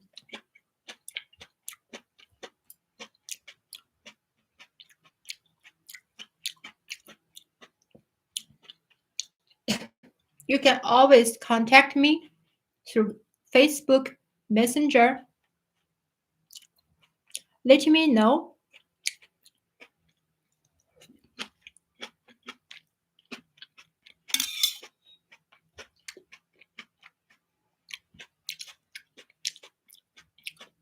Alex, are you still there? Also, Mr. G and whatever. Arul, Dasara, Range Rover. Is there anybody? It shows still 6 people. Yeah. Alex, tell me a topic you want to discuss.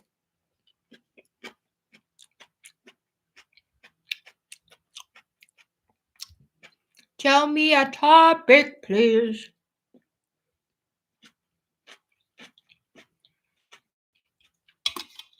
Hello, hello.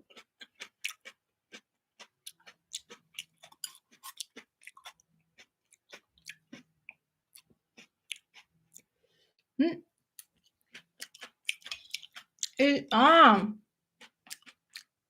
Wiper. Hello. Is solitude okay for some time? To rediscover yourself and then reconnect. I talked about it yesterday. I said it like, you remember, I think you mentioned it like before sleep, you want some peace and all this stuff.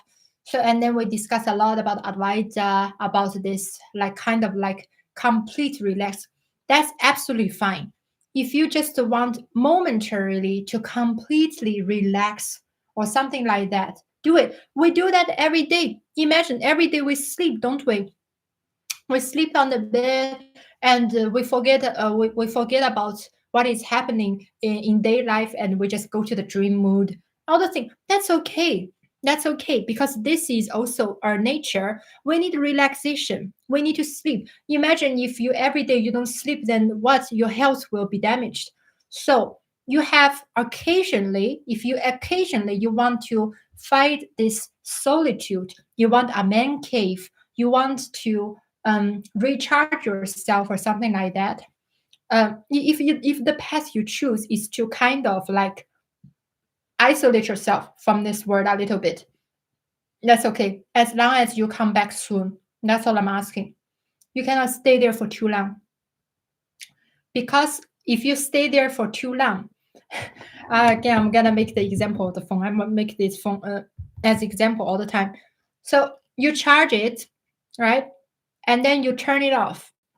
But if you don't even charge it for very, very long time, and then probably something wrong with the battery or something, it will not even functional. You understand what I mean? Is sometimes we can be a little bit unplugged ourselves from this world, especially when situation really tough. We can have that a little bit, but you cannot unplug yourself for too long, because most of the people find the difficulty is when they unplug themselves for too long, they find it really difficult to plug into this world. If a person not in relationship for a very long time, he will find it difficult to rebuild the sincere loving relationship with another one. Why? Because he feels so strange about it. He feel not familiar with it anymore. He even forgot how it feels of love. So this is the same thing about relationship. If I don't play piano for very, very long time, then I play it again. It's just like, how to do this? Oh my God, I feel like a little bit, I don't know what to do. I cannot feel the same or something like that. So what I'm suggesting is you can do that, but don't stay for too long. Once you feel, as you say, recharged, come back. We'll come back to the world. That's what I'm saying. And also, I would suggest that the way to recharge is not only by the path of solitude, you can also recharge yourself by connection, you know, by but of course, the word is very complicated. Sometimes the relationship in the word is not the way you disconnect. If you can connect with yourself, with the nature, that's the easiest way. they always say what? They always say that nature can heal you. And it's not joking, it's not superstitious.